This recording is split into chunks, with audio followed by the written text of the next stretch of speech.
ഇന്നാണ് ലോകത്ത് ഏറ്റവും ആരാധകരുള്ള ഹോളിവുഡ് താരം വിൽ സ്മിത്തിന്റെ 57ാം പിറന്നാൾ. പ്രതിഭ കൊണ്ട് പലകുറി നമ്മളെയൊക്കെയും വിസ്മയിപ്പിച്ച വിൽ സ്മിത്ത് കുറച്ചു നാളുകൾക്ക് മുൻപ് വാർത്തകളിൽ ഇടം പിടിച്ച ഒരു സംഭവമുണ്ട്. 2022 അന്ന് ഈ ഓസ്കാർ പുരസ്കാരദാന ചടങ്ങ് നടക്കുന്ന ഒരു ദിവസം അവാർഡ് പരിപാടിയിൽ അവതാരകനായിരുന്ന ക്രിസ് റോക്ക് വിൽ സ്മിത്തിന്റെ ഭാര്യ ജെയ്ഡ പിങ്കറ്റ് സ്മിത്തിനെ പറ്റി ഒരു പരാമർശം നടത്തുകയുണ്ടായി.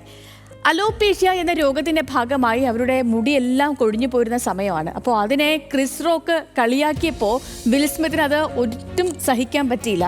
പെട്ടെന്നുണ്ടായ പ്രകോപനത്തിൽ അദ്ദേഹം എഴുന്നേറ്റ് ചെന്ന് ഈ ക്രിസ് റോക്കിൻ്റെ ചെകിട്ടത്ത് ഒന്ന് കൊടുത്തു.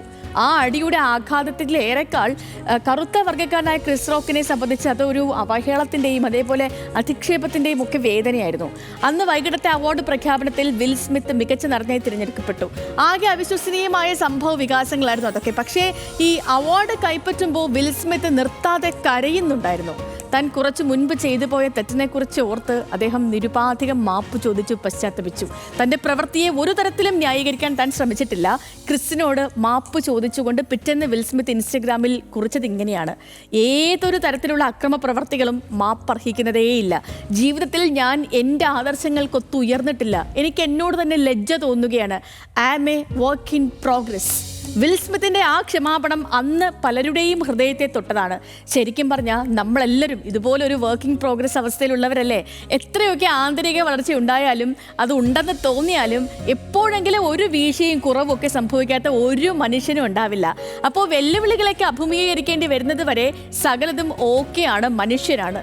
പക്ഷേ എന്തെങ്കിലുമൊക്കെ കാര്യങ്ങളിൽ വൈകാരികമായ സംഭവങ്ങളൊക്കെ ഉണ്ടാകുമ്പോൾ നമ്മുടെ സമനില തെറ്റിപ്പോകും, തെറ്റുപറ്റും. പക്ഷെ അതിൽ ആത്മപരിശോധന നടത്തുകയും തെറ്റുപറ്റിയാൽ മാപ്പ് പറയുന്നതുമല്ലേ ഒരു വ്യക്തിയുടെ പക്വത അടയാളപ്പെടുത്തുന്നത്. ഒരു നിമിഷത്തെ മോശം പ്രവൃത്തിയിൽ അന്ന് വിൽ സ്മിത്തിന് ലഭിച്ച അവാർഡിൻ്റെ തിളക്കം പോലും നഷ്ടപ്പെട്ടിട്ടുണ്ടാകും. പക്ഷേ അതിലും എത്രയോ മുകളിലാണ് സകലരുടെയും മുൻപിൽ തൻ്റെ ഹൃദയം തുറക്കാൻ സ്മിത്തിന് കഴിഞ്ഞത്.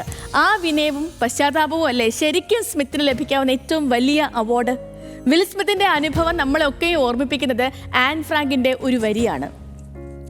അതായത് നന്ദി പറച്ചിലിനേക്കാൾ തീവ്രമാണ് പശ്ചാത്താപം എന്നുള്ളത്. അപ്പോൾ പ്രിയപ്പെട്ട പ്രേക്ഷകരെ, നമുക്കൊക്കെ തെറ്റ് പറ്റുമല്ലേ. നമ്മളൊക്കെ മനുഷ്യരല്ലേ, മനുഷ്യന്മാർക്ക് തെറ്റുകൾ പറ്റും. പക്ഷേ അതിൽ പശ്ചാത്തപിക്കാനും മാപ്പ് പറയാനും തെറ്റ് ചെയ്തവരോട് ക്ഷമിക്കാനും കഴിയുമ്പോഴാണ് നമ്മളൊക്കെ നല്ല വ്യക്തിത്വമുള്ള മനുഷ്യരായി തീരുന്നത്.